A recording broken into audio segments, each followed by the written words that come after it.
The presidents of the New York Central and the New York, New Haven, and Hartford railroads will swear on a stack of timetables that there are only two. But I say there are three. Because I have been on the third level of the Grand Central Station. Yes, I have taken the obvious step.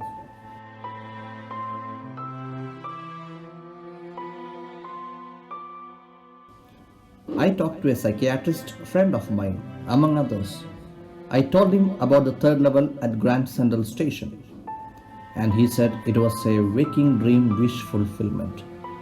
He said I was unhappy. That made my wife kind of mad. But he explained that he meant the modern world is full of insecurity, fear, war, worry, and all the rest of it, and that I just want to escape. Well, who doesn't?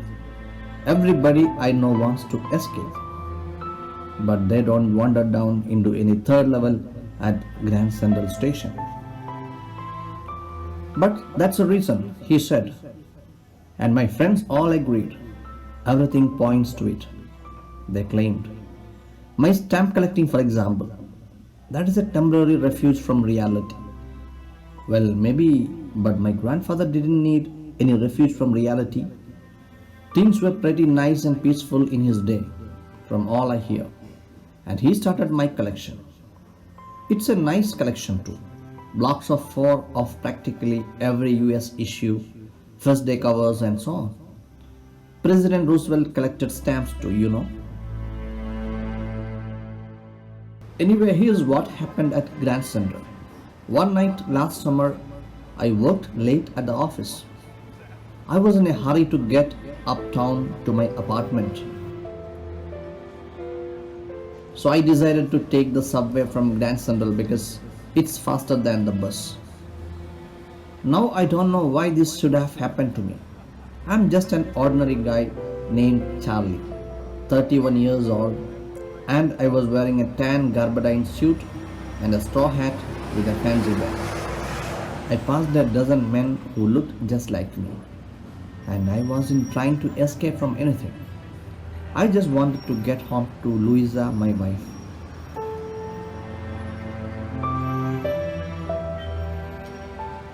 I turned into Grand Central from the Vanderbilt Avenue and went down the steps to the first level, where you take trains like the 20th century.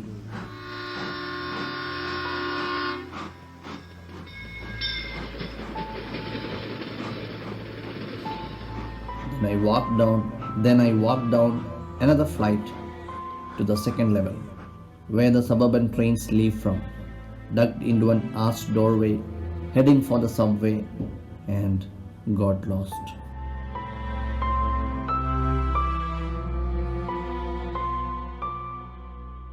That's easy to do. I have been in and out of Grand Central hundreds of times, but I'm always bumping into new doorways and stairs and corridors. Once I got into a tunnel about a mile long and came out in the lobby of the Roosevelt Hotel. Another time I came up in an office building on 46th Street, 3 blocks away. Sometimes I think Grand Central is growing like a tree, pushing out new corridors and staircases like roots. There's probably a long tunnel that nobody knows about, feeling its way under the city right now, on its way to Times Square, and maybe another to Central Park. And maybe because for so many people through the years, Grand Central has been an exit, a way of escape. Maybe that's how the tunnel I got into. But I never told my psychiatrist friend about that idea. The corridor I was in began angling left and slanting downward, and I thought that was wrong. But I kept on walking. All I could hear was the empty sound of my own footsteps. And I didn't pass a soul. Then I heard that sort of hollow roar ahead. That means open space and people talking. The tunnel turned sharp left. I went down a short flight of stairs and came out on the third level at Grand Central Station.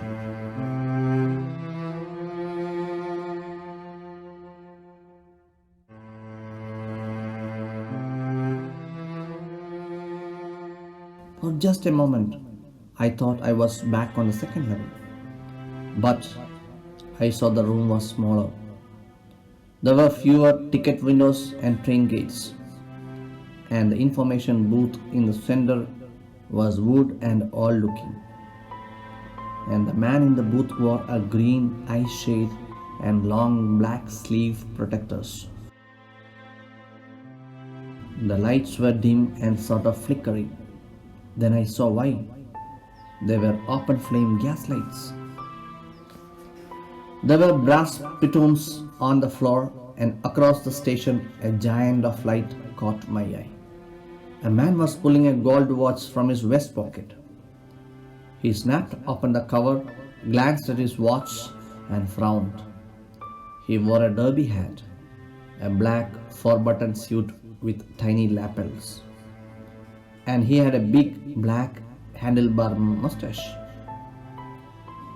Then I looked around and saw that everyone in the station was dressed like 1890 something. I never saw so many beards, sideburns, and fancy mustaches in my life. A woman walked in through the train gate. She wore a dress with leg of mutton sleeves and skirts to the top of her high button shoes. Back of her, out on the tracks, I caught a glimpse of a locomotive, a very small Courier and Ives locomotive with a funnel-shaped stack. And then I knew. To make sure, I walked over a newsboy and glanced at the stock of papers at his feet.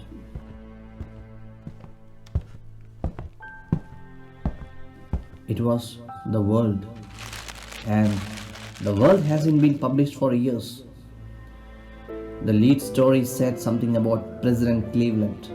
I have found that front page since in the public library files, and it was printed June 11, 1894.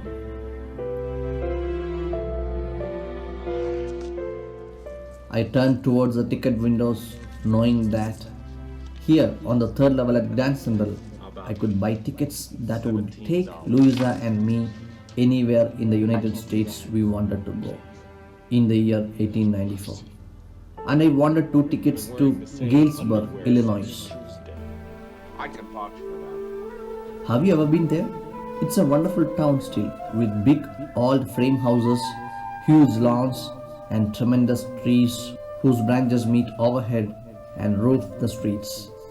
And in 1894, summer evenings were twice as long, and people sat out on their lawns, and men smoking cigars and talking quietly, the women waving palm leaf fans with the fireflies all around in a peaceful world.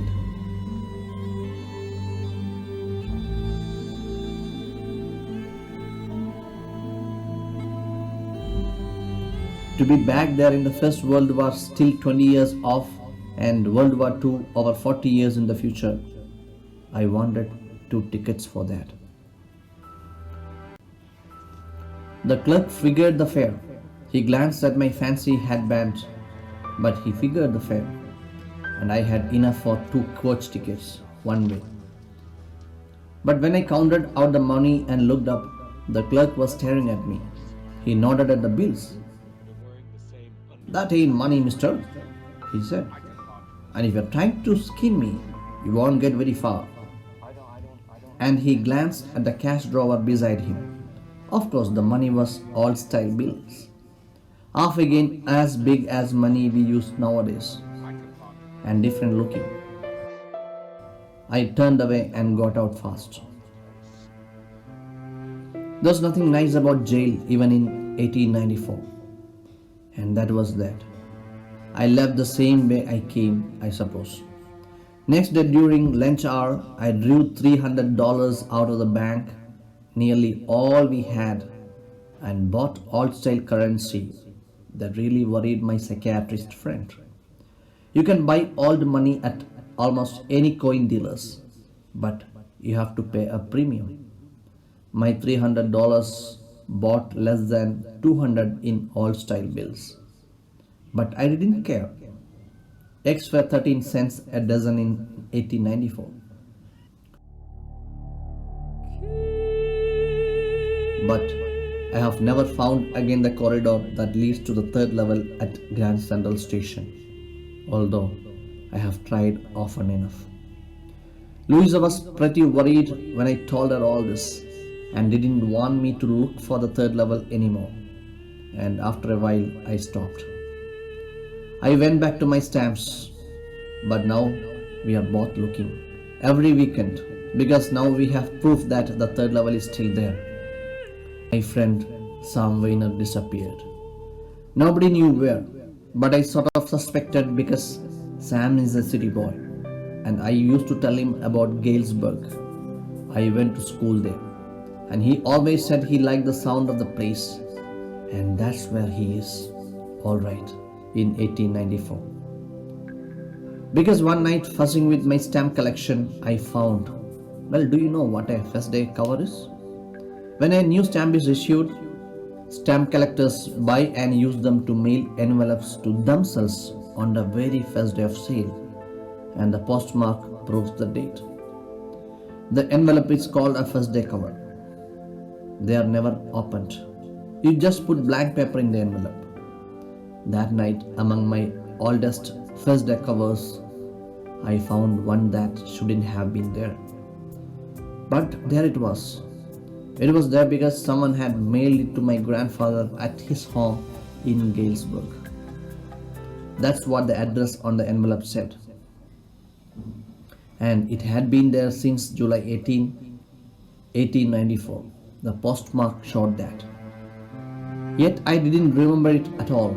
The stamp was a 6-cent, dull brown, with a picture of President Garfield. Naturally, when the envelope came to Granddad in the mail, it went right into his collection and stayed there, till I took it out and opened it. The paper inside was not blank. It read, 941 Willard Street, Galesburg, Illinois, July 18, 1894. Charlie, I got to wishing that you were right. Then I got to believing you were right. And Charlie, it's true. I found the third level. I have been here 2 weeks. And right now, down the street at the Dalles, someone is playing a piano. And they're all out on the front porch singing Seeing Nellie Home. And I'm invited over for lemonade. Come on back, Charlie and Louisa. Keep looking till you find the third level. It's worth it, believe me. The note is signed Sam.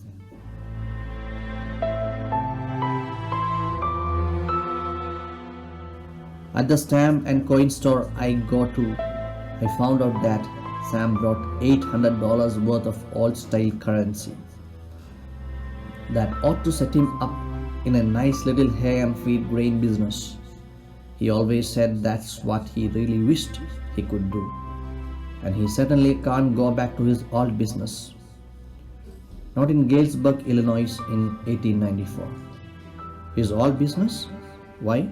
Sam was my psychiatrist.